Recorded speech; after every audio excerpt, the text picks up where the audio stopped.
الأجبان دائما بشتريها من هون هذا القسم، فبدي أشوف الأجبان اللي موجودة. أنا دائما بحب هاي بحس كتير زاكية. دائما بشتري في نوعين، هاي وهاي، بس أنا بعد هاي لقيت الخضرا أذكى شي، أذكى. في كمان أنواع، هاي حبيتها كمان، هاي كمان زاكية. بدي أشوف مين رح آخذ.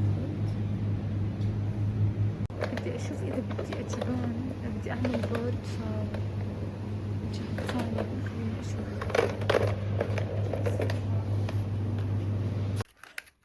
مرحبا، كيفكم؟ شو الأخبار؟ إن شاء الله تكونوا مناح. اليوم فيديو جديد، حبيت إني أبلش إني أحضر معكم فطور، ودائما بحب إني أعمل بورد جبنة. إحنا كتير بالعيلة بنحب هاي نوعية الفطور، تكون هيك مشكلة. فحضرت البورد، وبعديها بلشت إني أجيب الأجبان اللي جبتها معاكم بأول الفيديو. طلعت مبارح اشتريت أغراضها، واشتريت كل شي بخص البورد لحتى أعمله معكم. حطيت هاي الجبنة، هاي كتير زاكية. بعديها حطيت اللي هم زي مثل البسكوت بس كتير زاكيين. بيعطوا هيك، هم بسكوت مملح، فبيعطوا نكهة كتير زاكية للأجبان.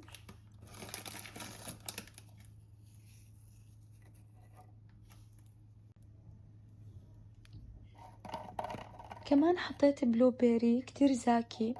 على فكرة بلو بيري كتير ركزوا عليه خاصة بهذا الوقت، لأنه بلو بيري فيه كتير مضادات أكسدة، كتير مفيد لصحة الإنسان، فحبيت إني أحطه.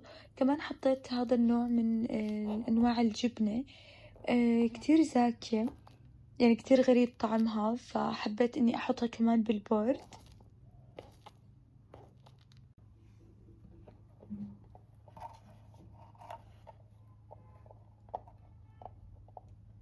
بحس مرات إنه إحنا كتير ملينا من نفس الفطور، فمنحب دائما ننوع بأفكار الفطور. بس انتو شو رأيكم؟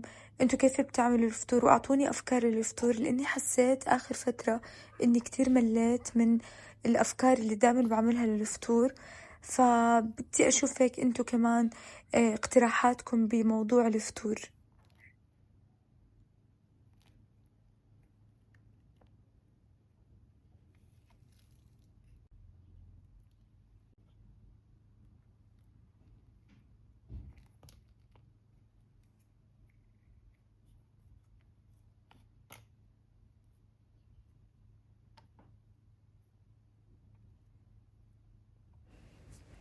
هذا النوع من الجبنة حبيت إني أجيبه لحتى أعمل فيه أشكال. حبيت هاي المرة أعمل شكل القلب، يعني قلب الحب. كتير حبيت الفكرة فجبت وعملت فيه.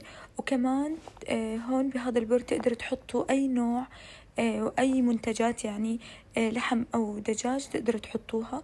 هون كان عندي مرتديلا أنا جبتها، فحبيت إني أحطها، بحسها كتير بتلبق مع هيك أنواع من الأجبان.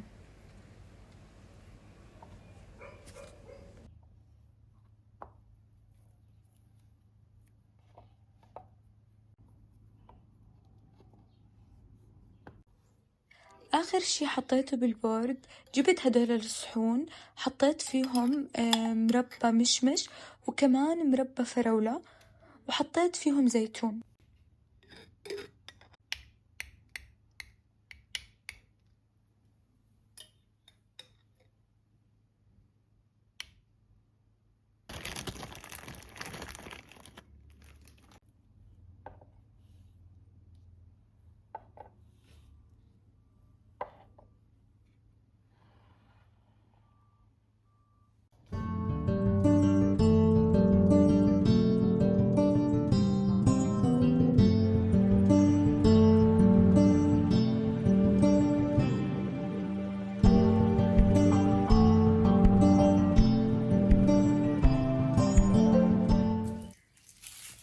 بعد ما شربت قهوتي، هلا صار وقت إني أجهز الغدا. اليوم الغدا حبيت إنه يكون كتير سهل وما يكون بده وقت. بلشت إني أقطع البصل، طبعا البصل ما حبيت اني اعمله هيك، يعني جبت بصل صغير وخليته مثل ما هو، والبصل الكبير بس اني قصيته شرايح كبيرة.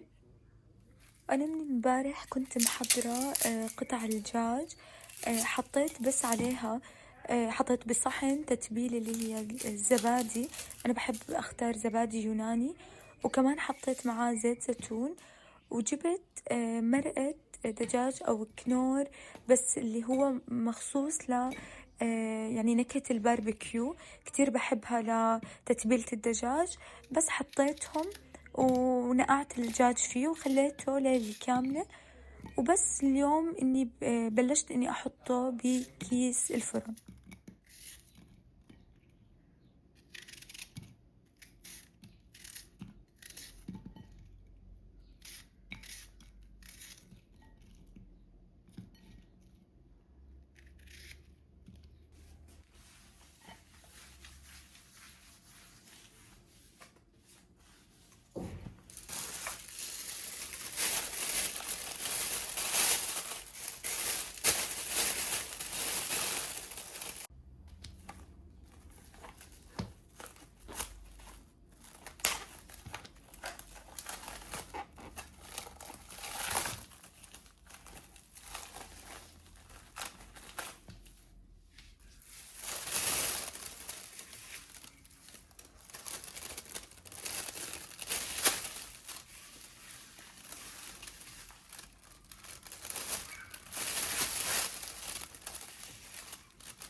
سكرت كيس الفرن، بعديها بلشت إني أعمل فيه ثقوب بعود خشب كتير أحسن من السكين.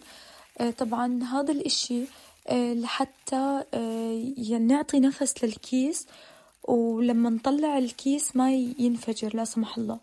فبحب إني دايما أعمل هيك، وبحط بالصينية مي لحتى ما تنحرق الصينية، وكمان بحطه بفرن درجة حرارة 200 لمدة ساعة أو ساعة ونص، فبطلع مستوي وكتير زاكي.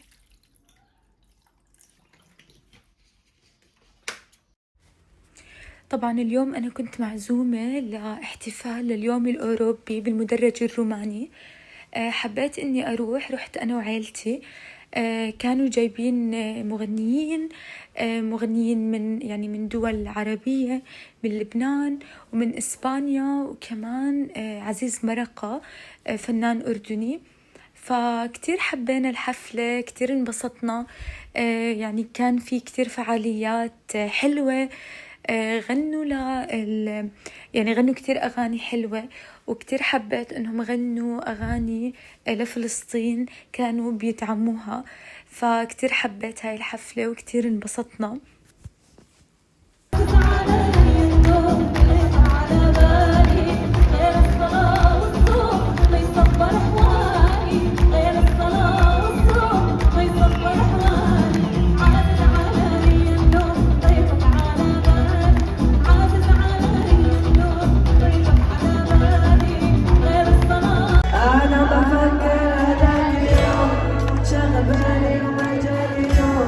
أنا راح أضل محروم من حدا